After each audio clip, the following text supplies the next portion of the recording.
Okay, wait a second. How many things are you thinking about right now? Like, genuinely. I sat at my desk, opened my notes, and right at that moment, my phone buzzed. A notification, then an email. Then I remembered I wasn't sure if I'd made that appointment last week. Then I realized I'd opened and closed the fridge without getting anything. 5 minutes had passed and I hadn't written a single word. Sound familiar? That constant fragmentation, that never being fully anywhere. How many tabs are open in your brain's browser right now? And no, scientists are literally measuring this. That, oh, so it's not just me moment. In 2011, Dr. Clifford Nass at Stanford spent years researching one thing. Are people who are good at multitasking actually more productive? And the result, the opposite. People who described themselves as excellent multitaskers performed the worst in experiments. Those who could focus on one thing at a time thought more clearly, made fewer mistakes. Honestly, this bothered me, because I always thought I was a good multitasker. So why does this happen? Think of it this way. The brain cannot actually run parallel processes the way a computer does. What it is actually doing is switching tabs really fast. And every switch costs something. MIT's Dr. Earl Miller, people don't think about two things at the same time. They switch between them very rapidly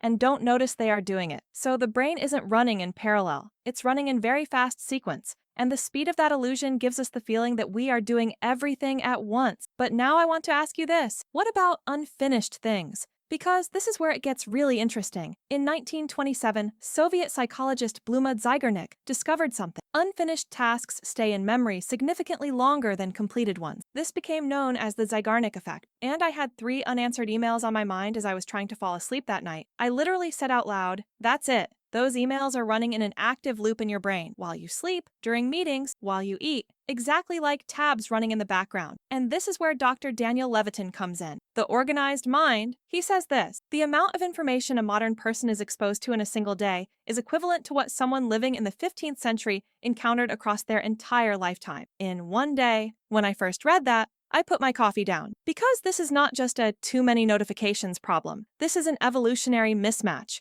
Our brains were not designed for this much input. Okay, pause. I am about to tell you something that sounds like bad news, but is actually incredibly practical. The way to close the Zeigarnik effect is not to finish the task. It is to write it down. A 2019 study found that when you put a task on paper, the brain says, okay, this is recorded. I no longer need to keep it active. I tried this. I genuinely tried it. And it works. Before bed, I wrote down everything I needed to do the next day, and I slept. For the first time in that whole week, I actually slept. Every morning when you wake up, your brain is already running. Unfinished things from yesterday, today's plans, tomorrow's worries, and before you even look at your phone, the tabs are already open. This is not a weakness. This is a very powerful brain trying to cope with too much data. But power, when not managed correctly, burns out. The solution is choosing which tabs actually need to be open. And that choice, intentional, aware, deliberate, maybe the real luxury is not doing many things. Maybe it is being fully present for just one.